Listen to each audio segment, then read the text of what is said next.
Hello guys and welcome to another video. Today we're looking at unpopular bookish opinions. Let's go. And yes, I'm sitting on the floor, so feast your eyes on parts of my bookshelf that you've never seen before. And yes, this is my Teen Wolf DVD collection. I hate scuff marks on my books or accidentally folding a page. I just like to keep it pristine forever, lol. I don't necessarily 100% agree with this, but I can respect it. For a large chunk of my life, I liked my books to look like I had just bought them. But now for some reason, I like it when my books look like I have read them several times. For example, my editions of the Hunger Games trilogy, I have had them since 2012. And when I first read them, I read them while I was in the bath. So I was like taking a hot bath while reading the books. So all of the pages on the side, you can tell they're super yellowed and they look so old, and all the spines are broken, not because I did it on purpose, just because reading them, they break. It feels like they have been loved, like they have been read and so loved, and I like that. Obviously, I don't like my book to look beat up, but I do like it when they show some signs of age. I don't necessarily like it anymore when it looks like I just bought it, because I'm like, this book hasn't been loved.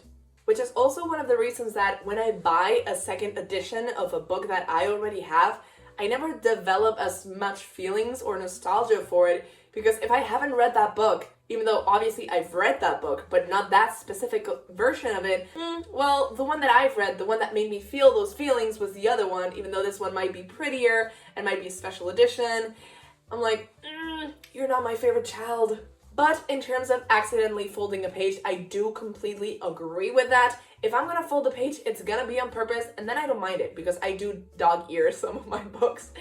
But if it happens by accident, I especially hate when I want to take a book with me somewhere and I put it inside my bag and it just bends, and if the soft cover bends, well, that annoys me so much. Let's see what a healthy dose of Fran has to say. I sometimes read a synopsis of certain books to know if there's anything that may be triggering or difficult to read. I think that's very good. Honestly, lately I haven't been reading synopsis.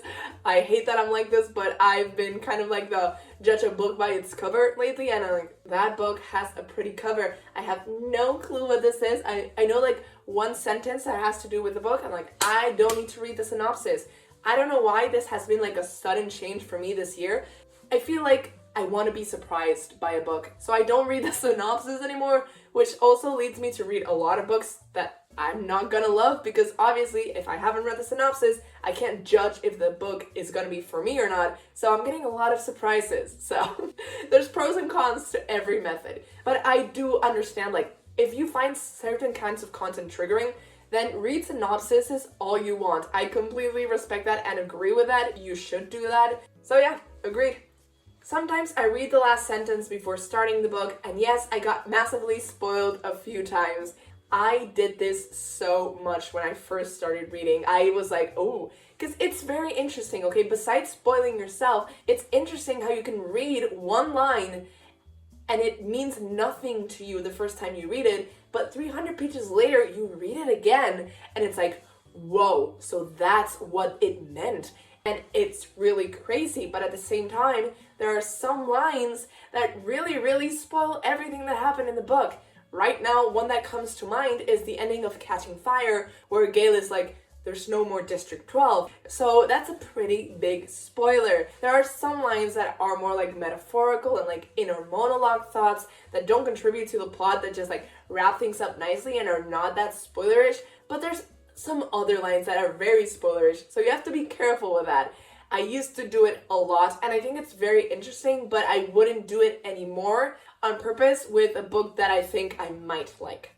Magnus Chase feels unfinished. I waited for a new book up to the moment I found an old tweet from Riordan where he introduced it as the last book in the series. That's an interesting thought, because I read the trilogy knowing it was a trilogy, so I can't relate to that at all. I do understand how it would feel unfinished. I would love to get another standalone book from Magnus and Alex specifically, so Rick, if you're watching, get on it. If you want, obviously, if you want. My weird reading habit is reading the very last page before starting the book. It just gives me more of a motivation to finish reading it and makes it a bit more mysterious. This is going a step further to reading the last sentence of a book. Reading the whole last page, that's a whole lot of spoilers. I don't think I've ever done that. Maybe like the last paragraph, if the last line is in a whole chunk of a paragraph, but the last page, that's spoiling everything. I could never do that, I don't think. My hot take is on Harry Potter. Ooh, let's see. The wrong characters are giving a redemption from both the writer and the fandom. If this is referring to Snape and Dumbledore, I completely agree. I hate both of their characters. Snape is the worst. Also Dumbledore.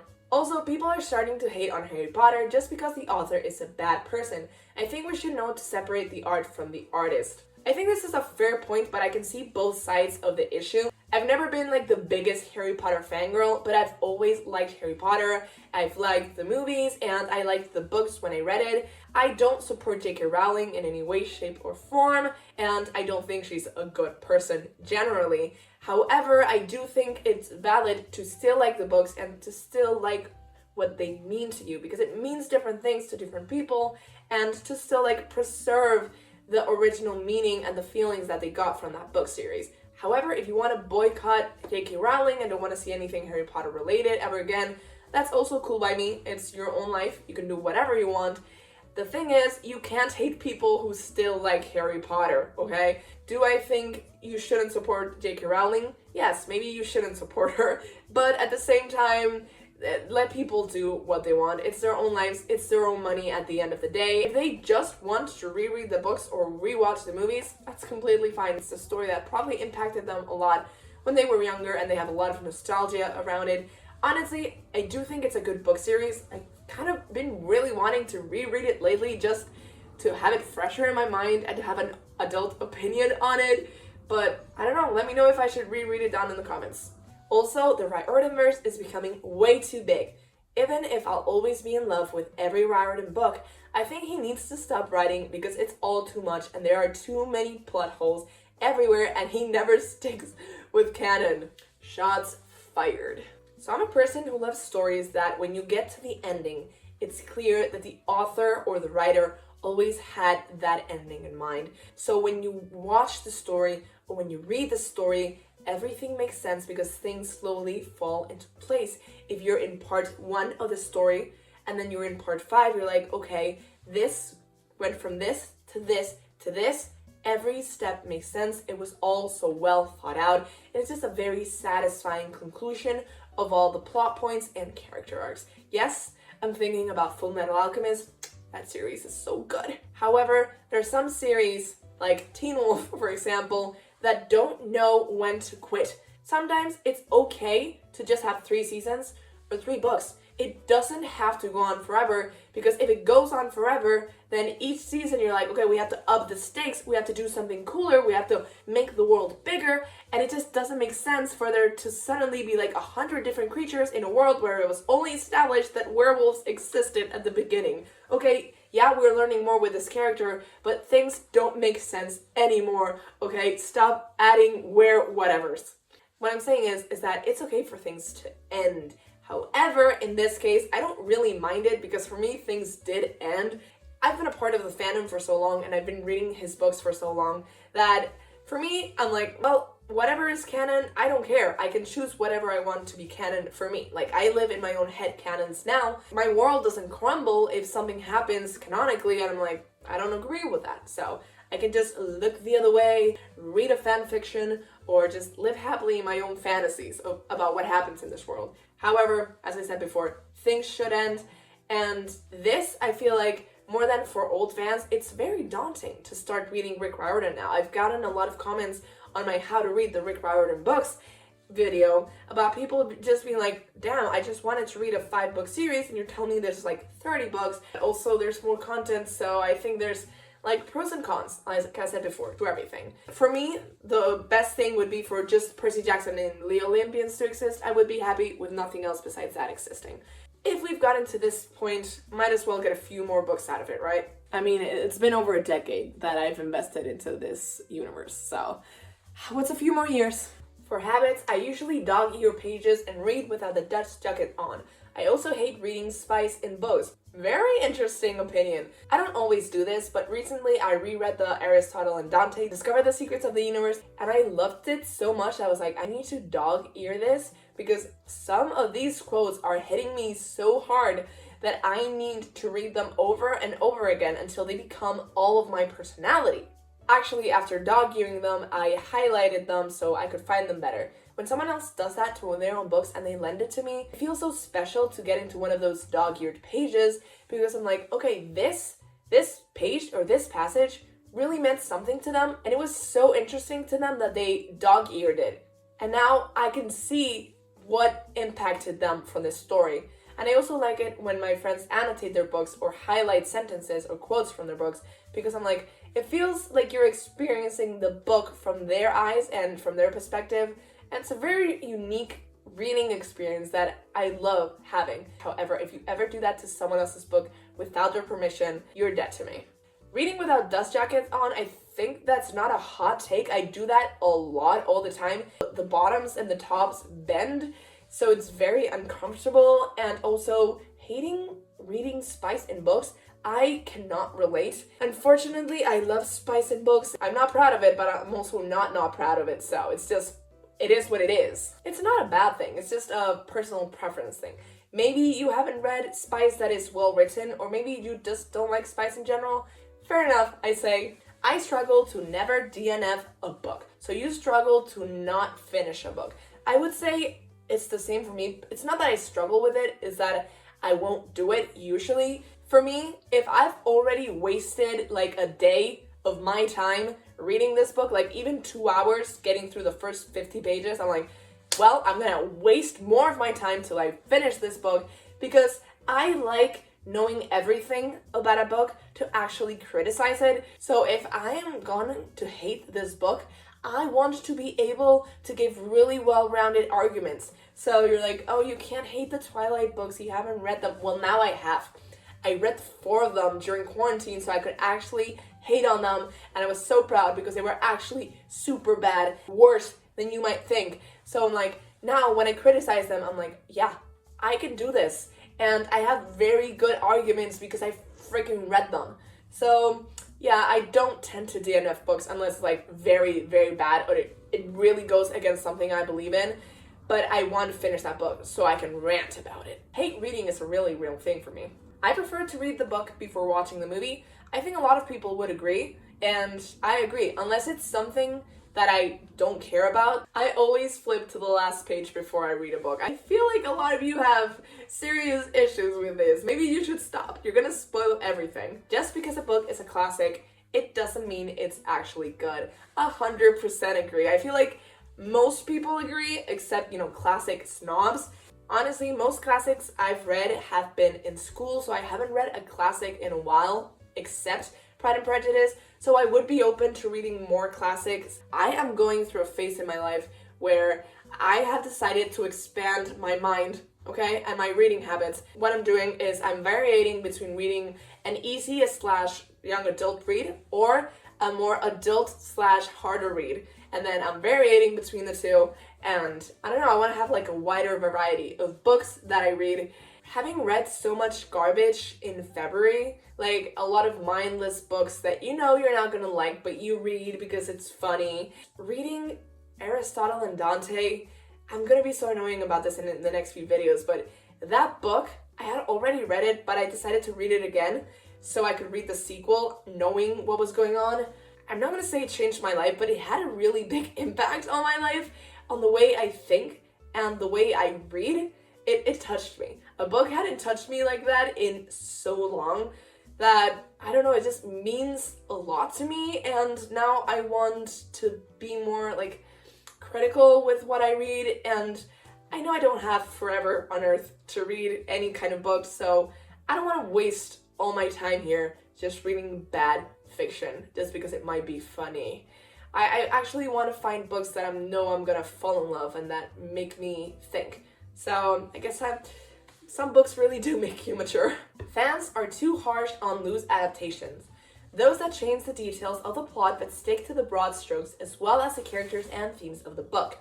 Not going to name names, but I've seen some books get some generally awful adaptations, usually movies, and get adapted into a TV show that was a loose adaptation and at least a pretty good one at that, and yet fans respond with saying the show is worse than the movie, and I personally find that absurd. Some books just have too many details or too few to work in the TV show format and need these sort of changes to work in a new medium. I am really interested to know what shows and TV shows you're referring to because I have no clue. I thought at first that it might be Shadowhunters, just thinking about something that has a movie and then a TV show adaptation. But I have no clue what you're referring to. So please let me know in the comments down below what you're talking about. I want all the tea. I can't read dystopian fiction, so my mind automatically just puts series like The Maze Runner, The Hunger Games, Divergent, etc. in a category of not a good series. It's very interesting because that's what started my reading career. Yes, I am referring to my reading as a career because I want to, and also because I can. Honestly, I'm not on BookTube that much, but I was really into BookTube at the height of YA, dystopian fiction. So I read everything that was popular back then. If it came out in the 2010s and it was YA dystopian, you can bet your ass that I have it right now on my bookshelf. It was so famous, it had so much hype around it that authors just started writing books because they knew they were gonna get published and that they were gonna be loved by the masses because there was such a demand for YA dystopian. That is to say that a lot of it isn't really good. You have to wade through the garbage to get to the real gems. If you haven't read The Hunger Games, I think you should. It's a really good story, and honestly, it holds up. I reread it this summer after not having read it in a decade, and I was like, damn, it's still so good. It might just not be for you, and that's completely fine. I have never read the Harry Potter books, and I'm currently watching the movies first. That's how I did it. I have purposely spoiled things for myself before. I have as well. It's one of the reasons why I haven't finished The Maze Runner, because I spoiled myself for the third book and I got so mad about a character death that I was like, I'm never gonna read this. And then years went by, a decade went by, and I've never read it, but I might reread the whole series again. I don't know if it's worth my time. I don't think you should spoil yourselves for things that you're gonna care about, and I say this as someone who sometimes does it because I have very little self-control. You're gonna enjoy it more if you haven't spoiled it for yourself. And I know you feel the need to know it right now, to know what happens right now, to look at that fan art right now, but it can have spoilers, so just be patient. Reading the book is spoiling yourself, so just do that. Most of the time when I'm done reading, I stop in the middle of the page. Damn, I've never done that before, I think. Unless I'm like literally falling asleep or it's the most boring book ever, I usually wait till there's like a break, like a jump from one page to another or the end of a chapter before I stop reading. I didn't like Circe by Madeline Miller, no matter how much I wanted to. Circe felt like a secondary character in her own book. There were no evolution, be it for her character or the story. Or for a feminist book, the male characters kept overshadowing the female characters. Sad face. If you can see here, the Circe book is there. I did read the first chapter and I was like, so I did not finish it, but look at it. It's so pretty on my bookshelf. I don't know if this is an unpopular opinion, but I've tried listening to audiobooks several times and it just doesn't work for me, just like a podcast doesn't. It's just not the right format for me. I prefer reading the book with my own eyes. Does that make sense? It totally makes sense. I don't necessarily share this opinion. I thought I wouldn't like audiobooks, but a couple of years back, I think my first one was Illuminate, and it blew my mind. I almost cried listening to that audiobook. I love audiobooks. I love hearing the voices of the characters, specifically when they have like a whole cast. It's not just one narrator doing every voice. The Six of Crows audiobooks, I love. Every single Taylor Jenkins audiobook that I've listened to, I have loved. Malibu Rising, Daisy Jones and the Six is top tier audiobook material. I watch the movies, then I read the books. I will also claim to like the movies better than the books, like Order of the Phoenix is better in the movies than the books. That one specifically, I do agree, because the fifth Harry Potter book took me ages to read because I was just so bored. It was on my nightstand for months because I was like, this is the longest book I have ever read, which was kind of true at the time. I wouldn't necessarily always watch movies or TV shows before reading books, but if that's what gets you into reading, then you do you. I think that's a completely fine method. Divergent is not a good series From what I understand, Divergent is a trilogy that the author wrote in like spring break or whatever. She wrote it all within the span of a couple of days, and then she published it and it became huge in the book community. It even got a failed movie franchise, and I think that's iconic. It's not a very good book and a book series from what I've read. I did read the first book, but I think it's iconic behavior and I respect it. Another, I don't like spice, which obviously I respect, but interesting. How old are you? Is it an age thing or is it just like a normal preference? I want to know. Let me know. I don't like Six of Crows. I haven't read Shadow and Bone though. Honestly, if you don't like Six of Crows, I wouldn't read Shadow and Bone, because if you don't like Six of Crows, there's no way you're gonna like Shadow and Bone. Like, if you don't like something that's literally god tier, you're not gonna like something that's mid at best. I respect this opinion, but I don't share it. I don't think Harry Potter is a good series. There, I said it. There, you said it. You did say it. I'm guessing you mean the books. I don't think I can agree with you because I did like them, and obviously it's had huge cultural impact. Well, no, I mean, After did have a huge cultural impact as well, and that's objectively a terrible series. I think books can be good objectively. Like, it's well written, it has interesting characters, it does have flaws, but everything does. So objectively, I think we can say it's at least average. But I do think it's a good series objectively. I've been saying objectively too much, haven't I? Harry Potter is the most overrated series ever. I could barely make it halfway through the first book. I don't even know what it was about it, I just hated it. Percy Jackson is so much better and shouldn't have got more popular than Harry Potter.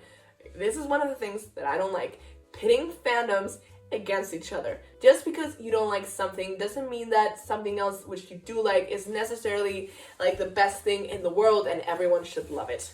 Do I think Harry Potter is the most overrated series ever? No. Do I think it's overrated? Yes. I think millennials have taken Harry Potter and they have taking it out of proportion. Like, it's a good series. Objectively, I do believe that it is. But I don't think it's as great as a lot of people make it out to be. I think it's a very good series that came out at the perfect time for children and young adults to have that literature which they didn't always have, that grew up with them, that had this magical element that helped them like fantasize themselves in a different world and helped them like escape the reality of their own actual lives.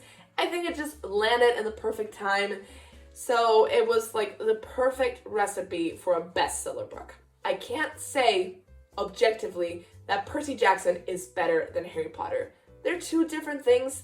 It's not necessarily for two different audiences, but if you gravitate more towards one or towards the other, if you relate more to one or to the other, it's completely fine. You can do that. I'm not gonna sit here and say that my cousin Lucia is wrong for Harry Potter being her favorite series of all time and for her liking it a lot more than Percy Jackson, which she hasn't read. So it's like, okay, I understand. Harry Potter is great. Percy Jackson is great. And I like both of them. Do I love both of them? No. I love the movies of one of them and I hate the movies of the other one of them. So they both have pros and cons. So what I want to leave you guys with is that you can like any fandom that you want. You can like a book series, you can like another book series, but you don't have to make people feel bad because they like something different than what you like. Just because you like something doesn't necessarily make it the best thing in the world, doesn't make it perfect. It's taken me years to realize that, but at age 24, I finally come to that conclusion. So now I can safely say that I enjoy both Percy Jackson and Harry Potter. My YouTube channel name, though, is Unclaimed Demigod, so take a wild guess as to which one has had more of an impact on my life. I think that is all, so please leave a like on this video if you liked it. Comment down below if you agree or disagree with these people's hot takes. And just subscribe if you haven't already. Click that bell button so you get notifications every time I post a new video. I post videos just like this every single Friday, and I guess I'll see you guys next time. Bye! There was spice like once every 5 pages. Boom! Spice, spice, spice, spice, spice everywhere. I was like,